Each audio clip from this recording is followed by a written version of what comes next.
Standby, kamera roll 3, 2, 1, and action. Talkshow dipandu oleh Yevi Grata Putra dan menghadirkan dua narasumber utama, Kh. Nurcholish, Ketua MUI Sumatera Selatan, serta Ustadz Sulaiman M. Urif, Ketua Aswaja NU Palembang. Kh. Nurcholish mengingatkan pentingnya menjunjung nilai-nilai kebangsaan dan memperkuat sinergi antar lembaga dalam menangkal paham-paham yang menyimpang.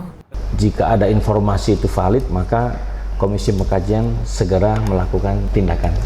Apa yang perlu dikaji, dipelajari, jika itu sudah valid, ya, melalui beberapa informasi, kemudian nanti baru dibawa ke Komisi Fatwa, lalu dimusyawarahkan lagi.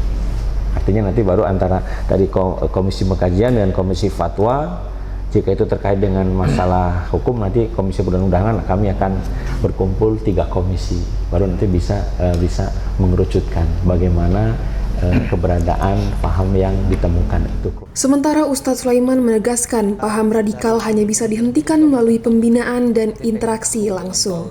Ia mengajak masyarakat untuk mencintai NKRI dan meninggalkan ideologi yang menolak sistem negara.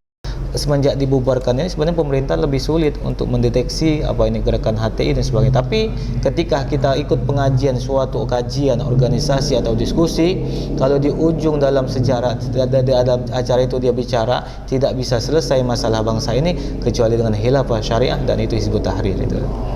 Talkshow ini diharapkan menjadi langkah preventif dalam membentengi masyarakat dari paham-paham yang bertentangan dengan semangat persatuan dan keindonesiaan.